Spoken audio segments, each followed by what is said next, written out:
Assalamualaikum warahmatullahi wabarakatuh. Waalaikumsalam warahmatullahi wabarakatuh. Selamat pagi anak-anak. Pagi Bu. Oke, sebelum kita memulai pelajaran hari ini ada bagian kita untuk berdoa terlebih dahulu. Berdoa mulai. Berdoa selesai.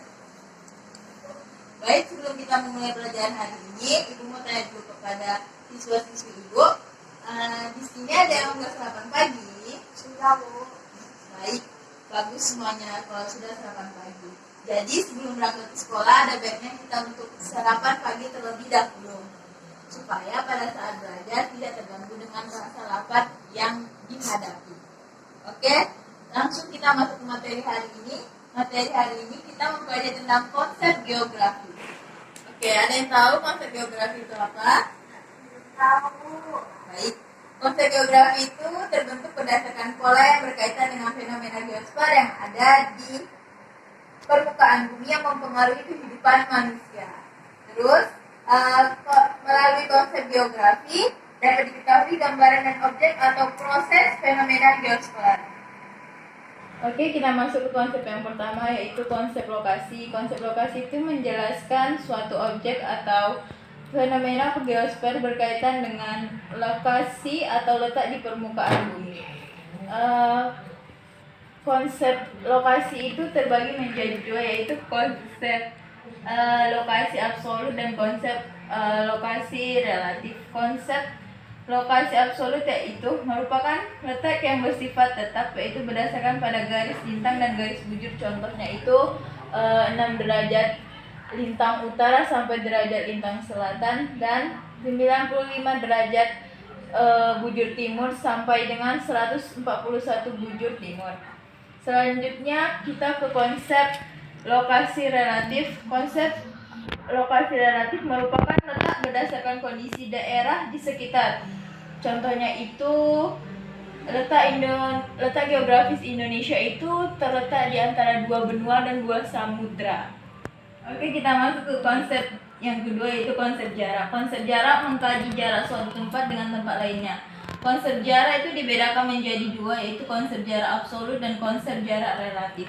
Konsep jarak absolut yaitu ruang atau sela antara dua lokasi yang dijelaskan melalui ukuran panjang dalam satuan meter ataupun kilometer. Contohnya itu jarak dari rumah Ani ke sekolah itu sekitar 1 km.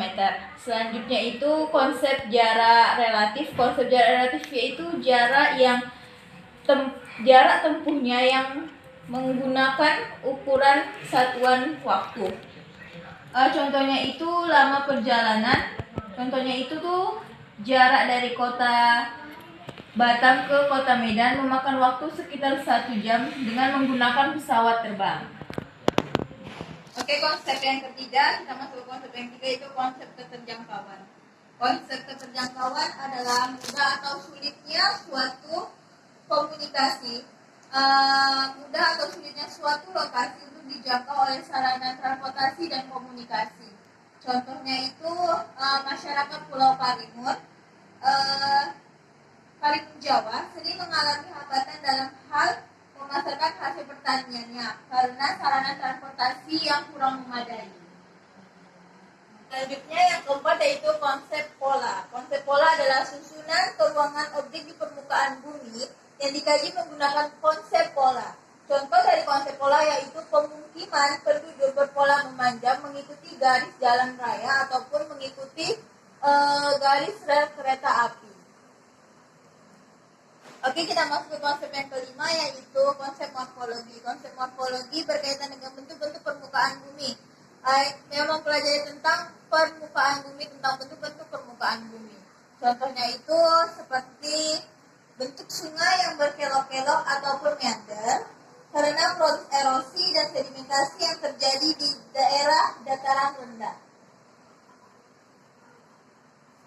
Oke, sebelum Ibu melanjutkan ke materi kita ataupun pelajaran kita pada hari ini, Ibu akan memberikan tugas dulu terlebih dahulu kepada kalian, yaitu tugasnya mencari konsep-konsep geografi yang kita bahas hari ini. Hari ini Ibu akan memberikan beberapa konsep geografi beserta contohnya sebagian saja, dan sisanya akan kita bahas pada pertemuan selanjutnya. Apakah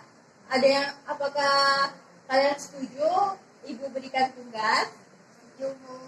Baik, Ibu yakin kalian bisa mengerjakan tugas yang Ibu berikan dengan baik. Oke, kita masuk ke konsep yang keenam, yaitu konsep aglomerasi. Konsep aglomerasi itu berkaitan dengan pemusatan atau pengelompokan suatu fenomena di permukaan bumi. Contohnya itu tuh pemusatan kawasan perdagangan di pusat kota. Jadi kita masuk ke konsep yang ketujuh, yaitu konsep nilai guna.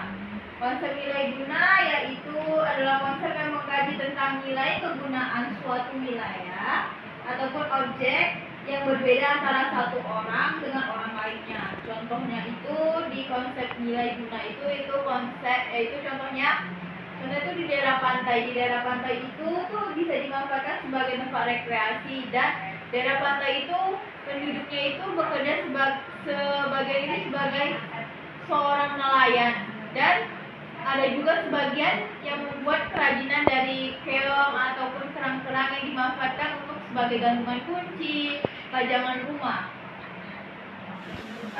Sebenarnya masih ada 3 konsep lagi yang harus kita bahas, tapi berhubung jam pelajaran habis dan waktu sudah menunjukkan pukul 5 sore dan ini adalah waktu jam pulang sekolah, jadi 3 konsep ini kalian cari di rumah beserta contoh dan penjelasannya, dan akan kita bahas di pertemuan selanjutnya. Kita bahas sama-sama. Terus sebelum pulang, setelah kita selesai doa nanti, jangan lupa dibersihkan kelasnya, jangan lupa dibersihkan sebersih mungkin, dan ditutup pintu kelasnya. Dan jangan lupa kalian juga selalu menjaga kebersihan diri kalian supaya terhindar dari bakteri-bakteri yang mengganggu. Baik, oke. Sebelum pulang, marilah kita berdoa mulai. Berdoa selesai. Oke, Ibu akhiri pelajaran hari ini dan pertemuan hari ini. Ibu akhiri, wabillahi taufiq wal hidayah. Wassalamualaikum warahmatullahi wabarakatuh. Waalaikumsalam warahmatullahi wabarakatuh.